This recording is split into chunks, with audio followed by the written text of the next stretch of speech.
Hello everyone, this is Steve Rabey. We are here today to talk about the autobiography of a yogi. This important and influential book was published 75 years ago. It helped introduce Eastern religion and practices such as yoga to people in the West. The autobiography was popularized in the 1960s by Beatle George Harrison, who regularly gave copies to people, including President Gerald Ford, during a meeting at the White House. Harrison also made sure that the author of the book was on the cover of Sgt. Pepper. The book has also been embraced by many people in the arts and technology, including Apple founder Steve Jobs, who gave copies to everyone who attended his memorial service in 2011. The yogi who wrote the autobiography also founded Self-Realization Fellowship, a group that has hundreds of temples and retreat centers around the world, including California's Bay Area, which is the congregation our guest today leads. Let me introduce you to Brother Jayananada, who has been a monk in the Self-Realization Fellowship for more than 40 years. Well, thank you, Steve. Nice to be here with you. I'm a monastic, a monk in the order in Self-Realization Fellowship. I came into the monastery, you'd call it, we call it an ashram here. I entered 1979, so it's 43 years ago. I recently gave a talk at our yearly convocation, which is this year it was online because of the COVID, and spoke on the subject of the autobiography of a yogi. It is a special year for us. 2021 is 75 years after 1946 when it first came out. It's been a book that's been a bestseller for many, many years. It's been continuously in print. I was inquiring, do we know how many books that have been printed? We don't know that because it started in 46 and we didn't keep records way back then. That's funny. Autobiography has just been, it's been really an ambassador to Self-Realization Fellowship. It introduces many people to Paramahansa Yogananda, and we can get into why that is, what its appeal is. So this year we're kind of celebrating the 75 years.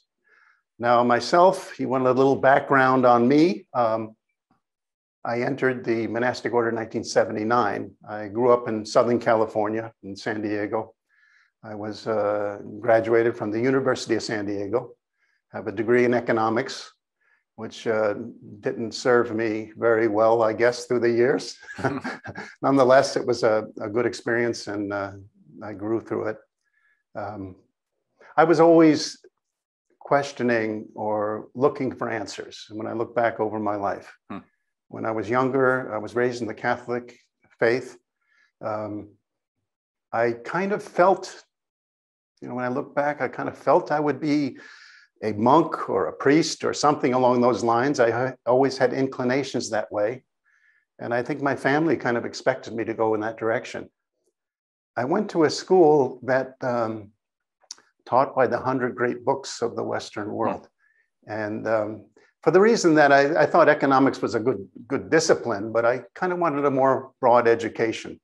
And this school taught by the 100 books, starting in ancient times all the way to present day. So, like the mathematics end of it went from Euclid to Einstein in the fourth year. And you just followed the progression of thought and the progression of the evolution of that field to it, to present day. And also in that, it taught you how to think. I thought it was a very valuable, how to think, how to look, how to question, how to express those things. You used to sit around in groups and discuss them. I stayed there. It wasn't real long. First, it was an expense. But mostly I came to the conclusion that that wasn't it either. That a broad education just got me to a place where I could question. And I wanted answers. I'm talking too much, and you please jump in if you want to direct the conversation anyway. But I also thought, as I was going into this, I was just starting the teachings in Self-Realization Fellowship. And so I had a graphic comparison in front of me. On one end, it was looking at Western thought, looking for the loopholes, looking to try to understand it, maybe even looking for criticisms, which you can only get by following it to its conclusion. On the other hand, I had this teaching of Yogananda's that came from India, and it really rang true to me. So everything I was reading over here, I was comparing with this, and I was saying, this doesn't quite add up to this. And so as I saw that difference, I realized, no, I have to go this direction here. That's when I quit the school and came back to Southern California and entered the order. So you joined the ranks of those for whom the autobiography was part of a I don't know if you even call it a conversion experience, but kind of a shift in your commitment. Yes, in my thinking. Exactly, yeah. Exactly. Had you had much exposure to Eastern concepts before? Not much. I mean, Southern California in the 60s and 70s, I mean, you knew a certain amount. I remember as a boy going into a store. It was just kind of a big box office store in those days. And they had a bookshelf with just books in it. And one of the books was by Christopher Isherwood.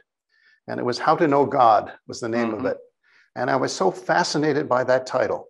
It was a commentary on the Bhagavad Gita, which is India's scripture, kind of India's Bible in a way. And I bought that book and studied it. And it was my first real introduction to Eastern thought. It was fascinating. It was many years later that I found Yogananda's Autobiography of a Yogi. Autobiography of Yogi was given to me by a good friend of mine. He was older than me, and I had much respect for him. And after I had known him a little while, he handed me an autobiography and said, read this, you might find it interesting. And yeah, I guess I did. Many of them were handed out over the years, right? Yeah, and many of them I think are passed around. I think that yes. You find them on bookshelves, different places, and different people will find them, even within the same household. So maybe one person may find it and discard it, another person there will find it and say, well, this is what I was looking for. So Yogananda was an ambassador to the West, and the book is an ambassador of him to people's brains, basically, right? Right. People's brains and also people's hearts. Yes. We had an interview with, you were talking about George Harrison earlier. We had an interview with him where he talked about what the autobiography meant to him. And he made a statement about, looking at autobiography, and he said the picture on the front, it zaps you. He zaps you with his eyes. And I think there's some truth in that. I think people find autobiography, many people find it, by just seeing the picture on the front, which is the same as next to me here.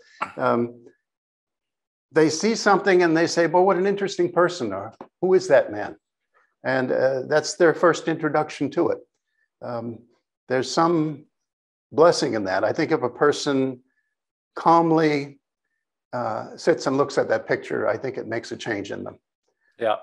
So, and in fact, there's a portion of this book which is very interesting. Yogananda was coming to America, and he was meeting with his we call him guru, his teacher, Swami Sri Yukteswar. You folks were the Self-Realization Fellowship hosted the first American concert by Ravi Shankar, I think in the 50s. And so when George Harrison was honing in on India, Indian culture, Indian music, he was led to Ravi Shankar, and he kind of also led him to Yogananda as well. But yes. Yeah, I think that's probably correct. I met George Harrison a few times when he came here. When he was coming through Los Angeles, he'd often come, I don't know often, but he would come by here to meet our president at that time, Sri Dayamata, Sri Dayamata. She was a very magnetic, saintly soul. And she met George Harrison. She told us that she met him once on a trip to India. They had stopped in London, and she was giving a public lecture. This was probably in the early 60s. And she happened to look out into the audience there, and he was there. And she said he caught her eye because he was so intently listening. And so he looked so into it. And later he introduced himself, and he just had a very he had a very a deep relationship with her. I think she kind of looked after him too. I mean, these very famous people who are extremely well-known and wealthy, and they've got problems like all of us, and probably more problems than most of us have. You know, they can't even go out in public. So he would meet with her. He was very respectful to her, and she was very, in a way, motherly to him. But I thought him a very sincere person. And when you met him on just a strong British accent, just very sincere, very, very normal in many ways. So. And Yogananda died in the 50s, so you never had any connection with him. 1952. I was born a week before he passed on the other side of the U.S., in New York. Can you, what kind of person was he? What was he? He came to America 1920. Yeah. What was he bringing? Was he on a mission to bring the East to the West? What was going on? Well, when you read Autobiography of a Yogi, you realize that Paramahansa Yogananda, he knew from early on that he was going to be coming to the West. He had different saints tell him that. His own teacher, Swami Sri Yukteswar, had said, "You're going to the West." He went to a university there because his teacher said the people in the West will more respect you, will listen to you more if you have a degree.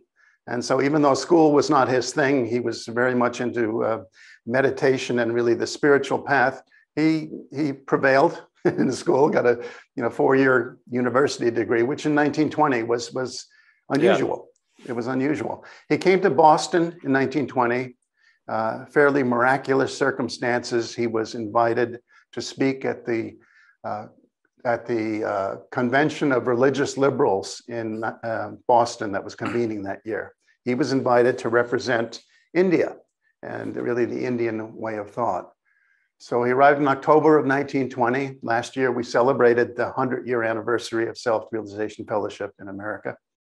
And interestingly, the first talk he gave at this convention was titled "The Science of Religion."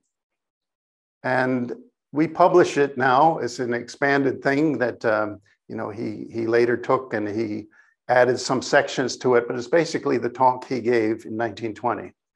And he was addressing mostly Christian religious, leaders.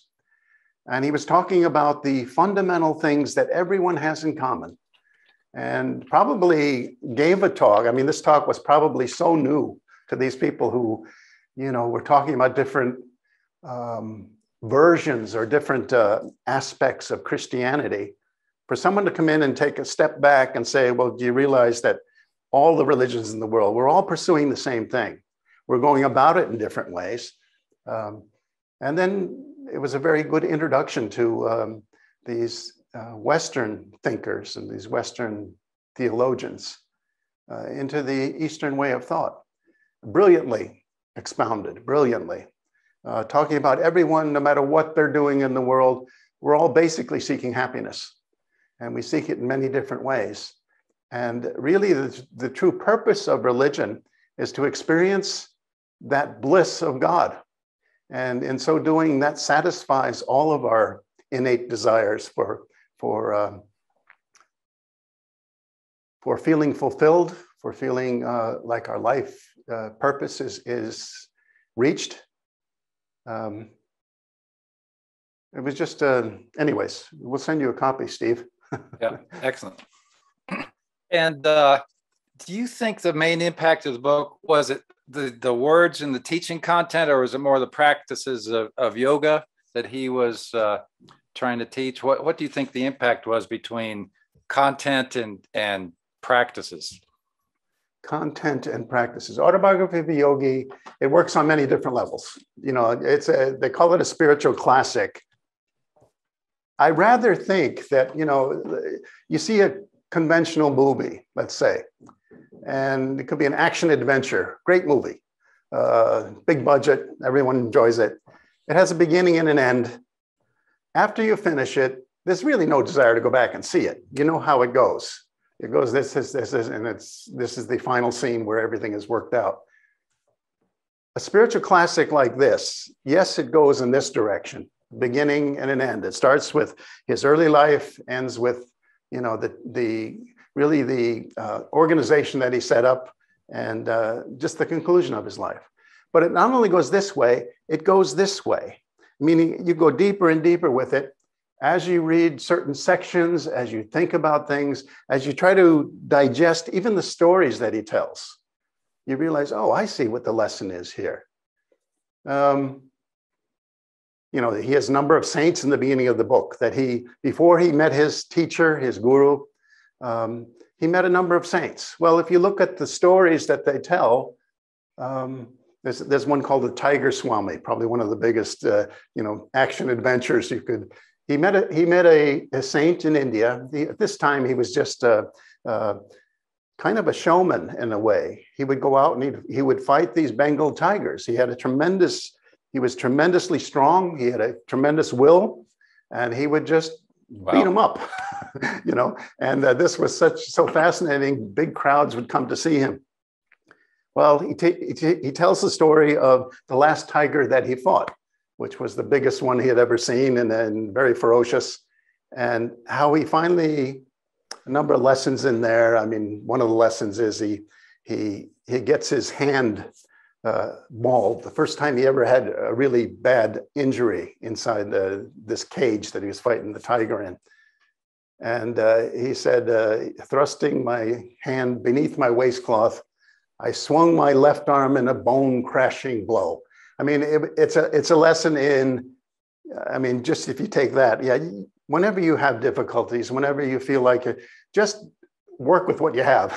Yeah, exactly. But the whole end of the story is he gets to a point where he becomes very sick because he's kind of mauled by this tiger. He gets blood poisoning. He recovers and he realizes, no, this is not satisfying me anymore.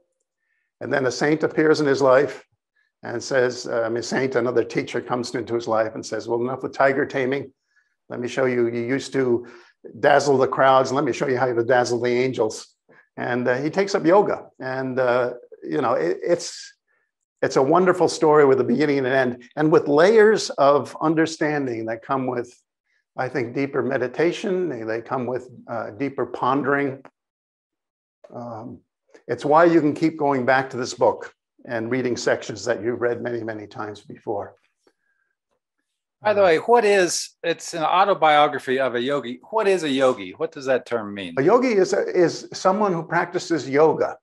Now, yoga in the West, we kind of know as the hatha yoga, the stretching. There are many yoga studios, and probably even in Colorado where you are. But there are many branches of yoga. This particular yoga, called Raja Yoga or Royal Yoga, concerns meditation. It deals with the energies in the body. It deals with the breath. It's very, very profound. It's scientific in that you practice certain techniques that are taught through self-realization fellowship, and you experience some results in those. What are the results what's most measurable in terms of results?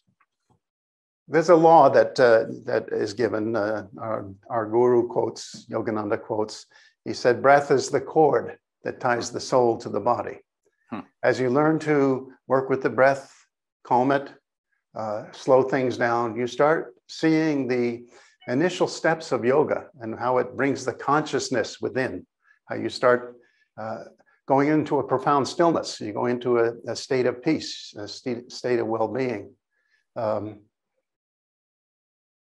Yeah, there are many, many lessons. Our teaching is based on meditation.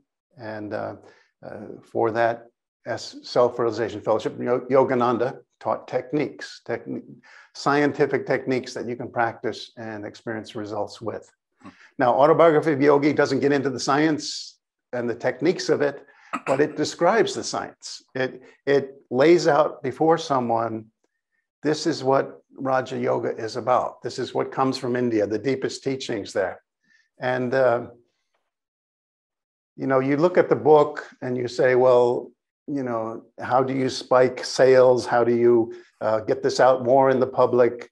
There are two things that happen. I think that this book tends to find those who are ready for it, as well as people looking. If people are really questioning, really ripe for some spiritual unfoldment, invariably this book finds its way to them. We had a funny story of one of the elderly nuns who was here. She's no longer living, but she came to a place in her life when she was younger where she really had questions, and she was going through the religion section in the library, and the Autobiography of Yogi actually fell off a shelf and hit her in the head.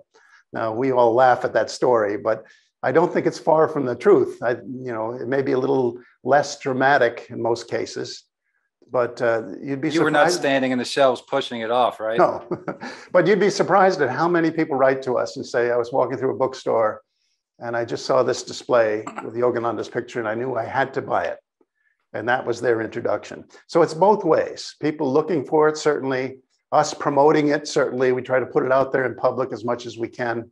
But we also know that those people who are really ripe for it, that have the questions, that have the desire to know, this book will find them. So do you have any thoughts about why this particular book stylistically, or what the voice it was written in, or anything, why it has succeeded and why it's hung around 75 years? Well, let's see. I mean, I think first of all, it's written in great English. I mean, if you really study the book, your vocabulary will double. The way things are expressed, it's beautifully done. I mean, some sections I think are Shakespearean, modern day Shakespearean, and that has an effect on you. It's uplifting. I think that when you read it, you find that your consciousness is uplifted. Our guru had said something in his teachings. He said, concentration upon great books, great men, great problems, great doctrines, great facts and their lessons cannot but result in high thinking. And I think this book falls into that category. You concentrate on this, even little sections of it, you find that you're, and how do you measure that? but your consciousness is different. How you deal with people is different. Why is it maintain that? I think that level that it has, I think people start realizing that they're consistently getting things out of it, understanding things on a deeper level, understanding themselves on a deeper level. I mean, I've read this thing cover to cover 30 times in my life, and I still read it. I still read it. It doesn't, and there are times when I read it and I think, oh, I couldn't have expressed that any more beautifully, or that rings so true. And there's phrases and terms like cosmic consciousness is one term in the book. I don't know if that predated Yogananda, but that's a term everybody knows today. But there were all sorts of terms and phrases introduced to people for the first time, I think. I think it is. I think it's the foundation for Eastern thought. I mean, it introduces concepts like reincarnation and karma, and these things that are they're prevalent in today's society. People use them, but not many understand them on the level that Yogananda, expounds on. And cosmic consciousness, Christ consciousness is used by our guru. Yes. Different ways of, we're in material consciousness, human consciousness, and cosmic consciousness is just I mean, we're talking about something that's how do you even put words on it? It's a consciousness of all of creation, both with all of matter, really. It's the highest state of consciousness that one can attain. And there's a chapter in Autobiography, An Experience in Cosmic Consciousness, where Yogananda, it can be transmitted. It was transmitted by his teacher, Swami Sri Yukteswar, to Yogananda. He said he hit him on the chest and he lost awareness about his outer being. And he wrote a poem. He wrote a poem in there. It's given in this chapter. In his later years, he said, I tried to capture what it is. It's profound. I mean, it's profound. It's an awareness, really an awareness of the God spark within us, and how we're connected to everything and connected to God.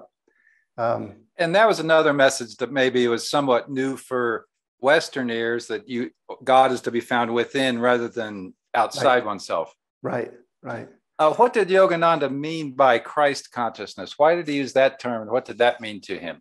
Well, he answers it in here.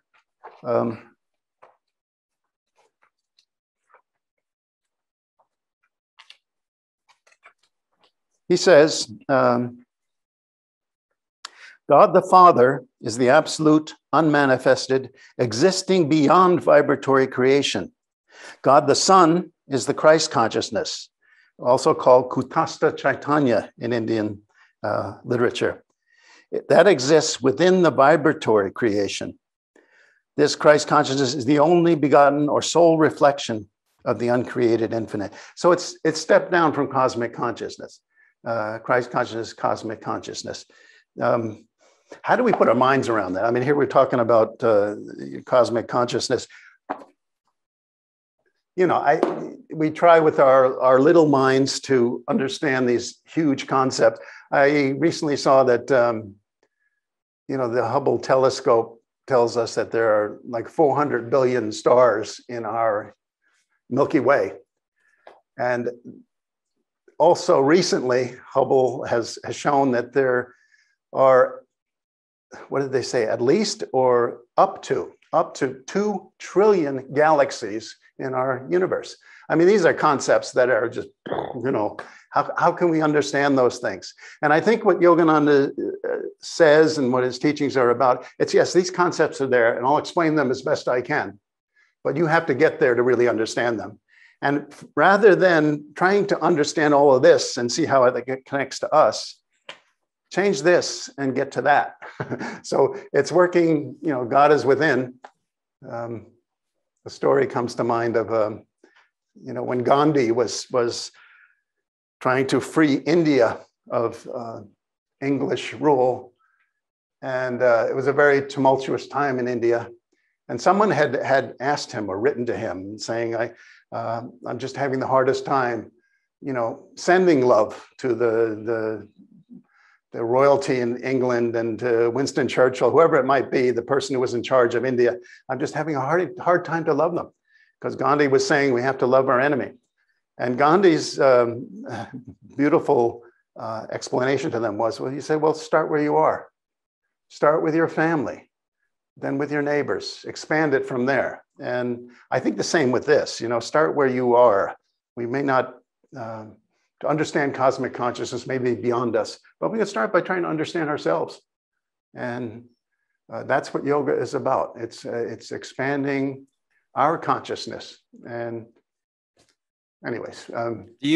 Do you accept the, some have called Yogananda the father of yoga in the West? Do you think that's a fair description? Oh, I think that's fair. I think that's fair. He was here. I mean, Vivekananda came in the 1990s.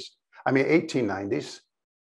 I think he spoke at the Chicago World's Fair or something. Yes. But Yogananda came with a teaching. He came with a, really, I think Vivekananda in many ways, he kind of broke ground here in America.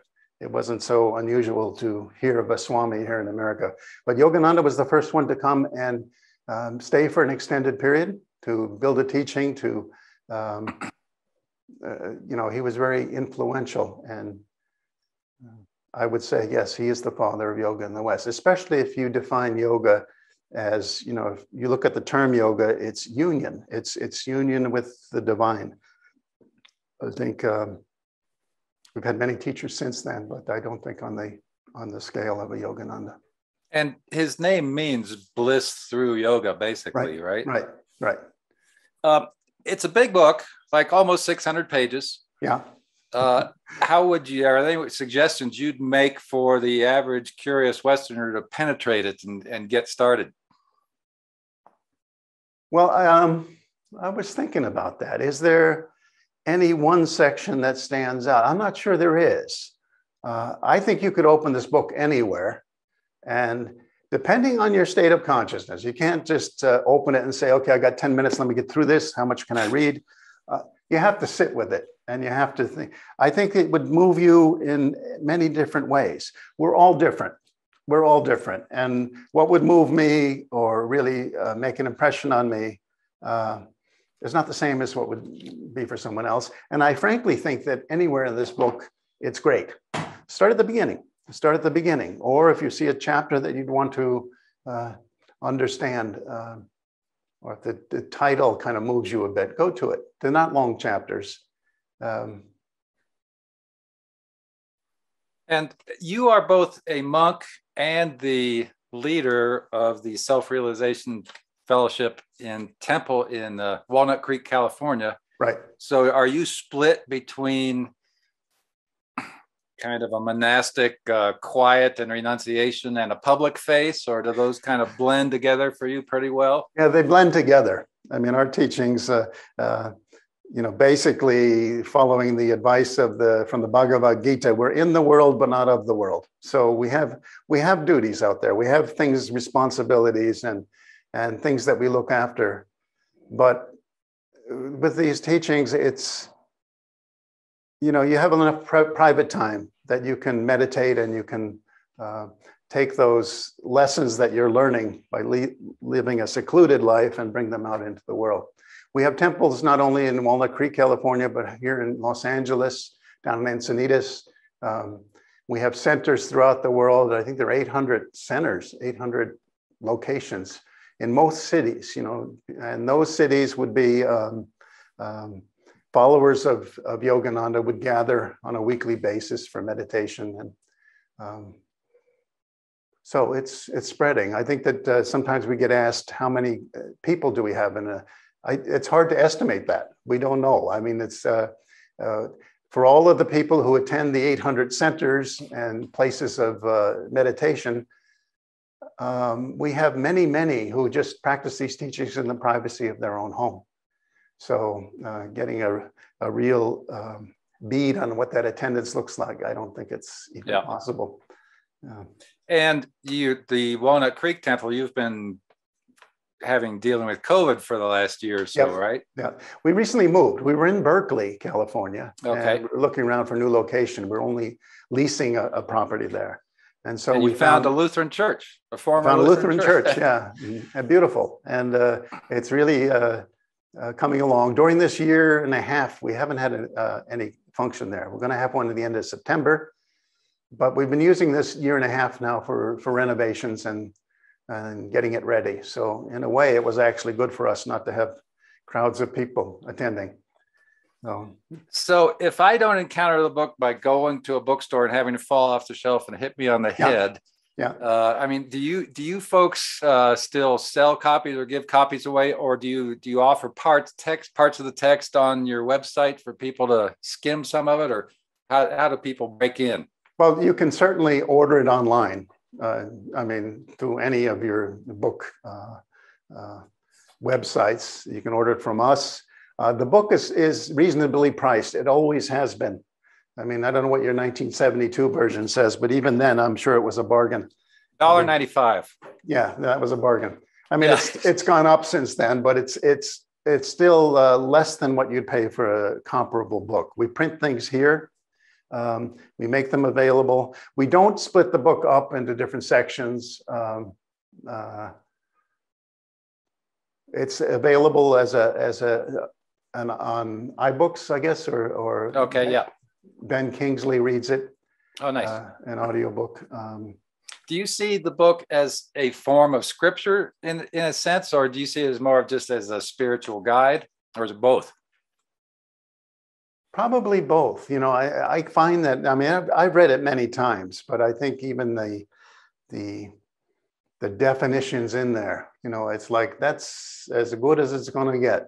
It's like, this is explained in a way that is as clear as you could expect. So it's a reference book also, I think, for those who are following this path and for those who are interested in this kind of philosophy. It's many of the lessons are given through Yogananda's interactions with his guru, his teacher. His teacher will say something, it's quoted in this book, and you just know that this is what Yogananda is saying, this is the way it is. He also quotes, Yogananda quotes from time to time, the rishis of ancient India. You know, these teachings, they come down from a higher age, from a time when there was more spiritual understanding. And he talks about, you know, these principles, these laws that are in there. There's one right at the very end of the book. Now he says, the wisdom garnered by India, the eldest brother among the nations, is a heritage for all mankind. And then he says, the rishis taught that each human being has been created by God as a soul that will uniquely manifest some specific attribute of the infinite before assuming its absolute identity. We're all unique. We've all been created unique. We're all going to find that path, that way through our own evolution, through reincarnation, through to the place where we have, you know, we get to the top of the mountain. I think one of the ancient India or the Indian stories that you hear is that there are many paths up the mountain, but as you get to the top, there's one path that takes you there. I mean, in many ways, this Raja Yoga is that path at the top of the mountain. So people have to go up the mountain in certain ways before they really even have a desire to figure out how do I get to the top. But getting there, we're all unique. This is kind of nice.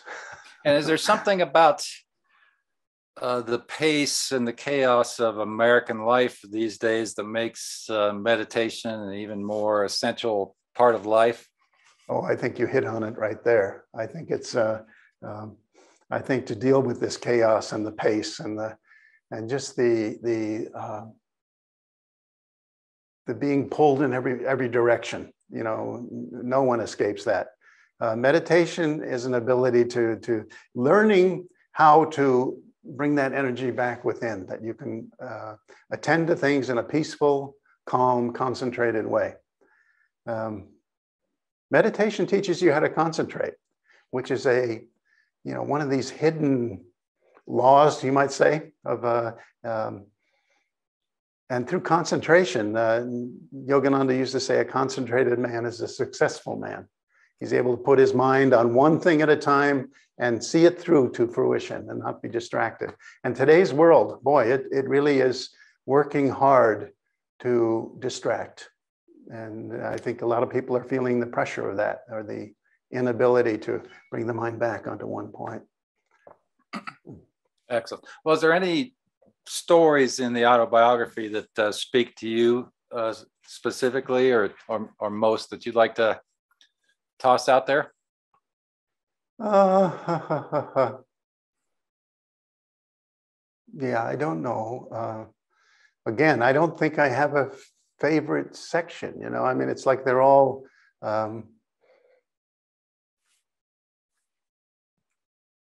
yeah, I mean, I said at Convocation, there's a story in here where Yogananda talks about how he first met his teacher. And he was seeking, I mean, he was practicing meditation. He was, and he was at a monastery, an ashram in Benares, and he wasn't very happy there. He was trying to meditate. Many of the other monks that were there were making fun of him, saying, don't meditate, we got work to do. And he was determined. And one day he went to a market after really, crying and saying, help me. I need to find a teacher who can help me. He went to the marketplace there in Benares, and he happened to see a Swami, somebody who was dressed in an ochre-colored robe, at the end of a street, at the end of a little lane there. And he looked at him and he said, anciently familiar he seemed. But he said, dreamer, told himself, dreamer, walk on. This is not anybody you know. You've never seen him before. But as he was walking, he said his feet got heavier and heavier. This saint was drawing him. And he realized, oh, the saint is magnetically drawing me to him. Because when he turned his feet, he realized they were normal again. So he said he raced up the lane and knelt at his feet. And he said, Gurudeva, because he recognized him. He knew him as his guru. And Swami Sri Yukteswar said, oh, my own, you have come to me. How many years I have waited for you. And he said this again and again in Bengali, his voice tremulous with joy. And I think that's the other hidden thing that autobiography is. This is those who are receptive to it, those who are ready for it. This is the recognizing the Swami at the end of the lane. It's like you go to him and you realize, oh, he's answering the questions that I have. So yeah, that would be up there in my top 10. Yeah, interesting. You know. Well, thank you. So it's 75, we're celebrating 75 years of the autobiography, 101 years of self-realization fellowship. Right. So thank you for talking with us and helping us understand this a little bit more. Well, a pleasure talking to you, Steve, and my best to you, and hopefully we'll talk again sometime. Okay. Thank you so much. Bye now.